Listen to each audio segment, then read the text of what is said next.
Olá, jovem, tudo bem com vocês? Trago mais um esboço comentado da nossa lição jovem. Estamos quase chegando ao final de mais um trimestre.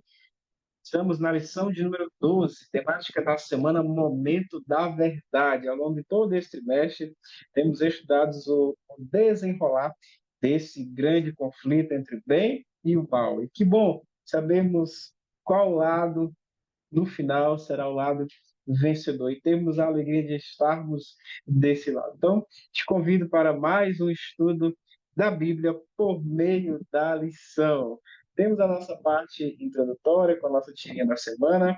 Temos o texto-chave que está em Apocalipse, capítulo 13, versos 14. Temos também, queridos, o esboço estruturado em quatro tópicos, sendo o primeiro o princípio do fim, a última competição, o aviso final. Por último, mas não menos importante, por fiéis até o fim. Vamos então ao primeiro tópico. Queridos, a lição dessa semana, na primeira parte, ela evidencia que nós estamos no tempo do fim. Agora, quais são, queridos, as características que identificam o tempo do fim? Né? A liberdade religiosa permanecerá até quando? Então, trabalhe essas perguntas sugestivas aí na sua unidade de ação como introdução. No segundo tópico, nós temos a última competição. Queridos, como Satanás ele tentará destruir o remanescente no tempo do fim? Ao longo da história, Satanás tem usado pessoas, reinos, para perseguir, para martirizar o povo de Deus. E nos últimos dias da história, como ele tentará destruir o remanescente do tempo do fim? Quem é o remanescente? Aquele que permanece fiéis aos princípios da palavra de Deus, que não se dobra perante autoridade, perante governos. Querido, nos últimos dias, e Satanás reerguerá a besta do mar, que é identificado na profecia como Roma Papal, esse poder que outrora perseguiu o povo de Deus.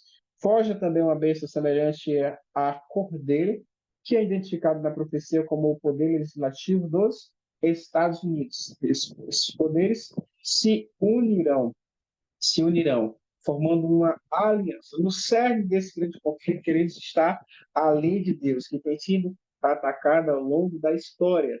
Queridos, o selo de Deus versus a marca da besta. O que é o selo de Deus e o que é a marca da besta? Ou o que configura o selo de Deus e a marca da besta? Queridos, o selo de Deus, obediência ao sábado verdadeiro, como está na palavra de Deus.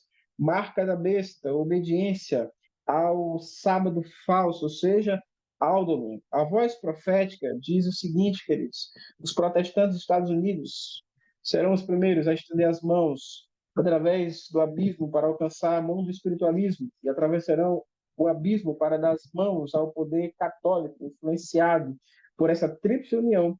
Os Estados Unidos seguirão as pegadas de Roma, desprezando os direitos da consciência. Então, no final da história desse grande conflito existirão, queridos, o remanescente, existirão também os protestantes, constatado que na profecia é identificado como nos Estados Unidos, espiritualismo, curas, milagres, e haverá também o poder romano. Esses três poderes se unirão, darão as mãos para mudar a lei de Deus, que é o cerne, que é o ápice deste grande conflito, instituindo um dia de adoração, um sábado falso.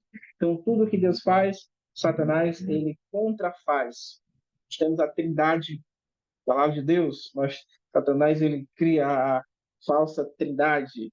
Nós temos o selo de Deus, Satanás institui a sua marca. Então, queridos, a última competição.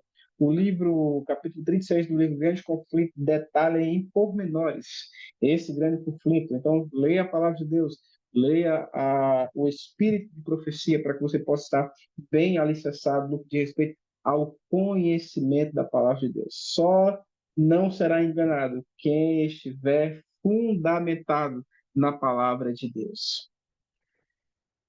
Dando sequência, o aviso final, o último apelo de Deus ao nosso mundo, às pessoas.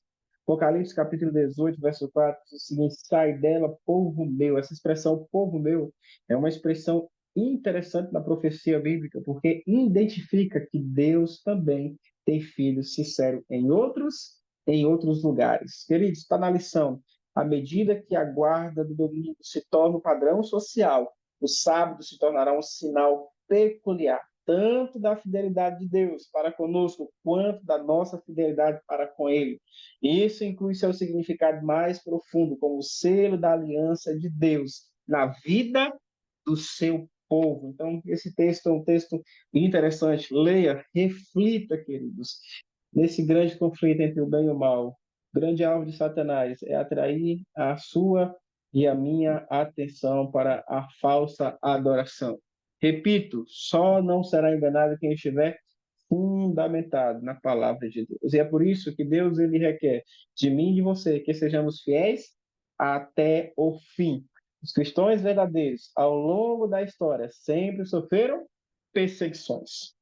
Se hoje, de forma, de forma em menor intensidade, já sofremos algumas perseguições em alguns lugares, em outros lugares, já com grandes intensidades.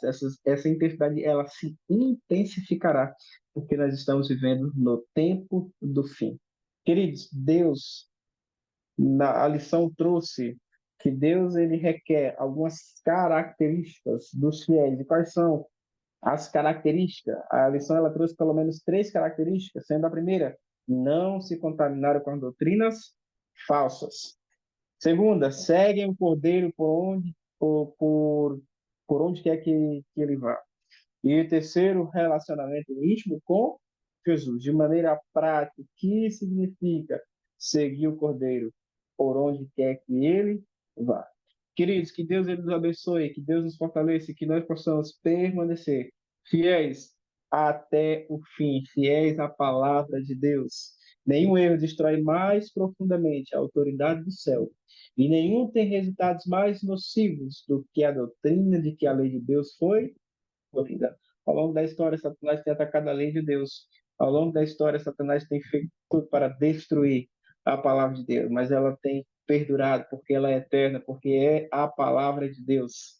Que Deus ele nos capacite, nos dê força para que possamos permanecer jovens de valor, fiéis à palavra de Deus. Que Deus ele te abençoe, te guarde, te proteja. Tenha desde já um feliz sábado e até a próxima semana com mais um esboço comentado da lição. Tchau, tchau.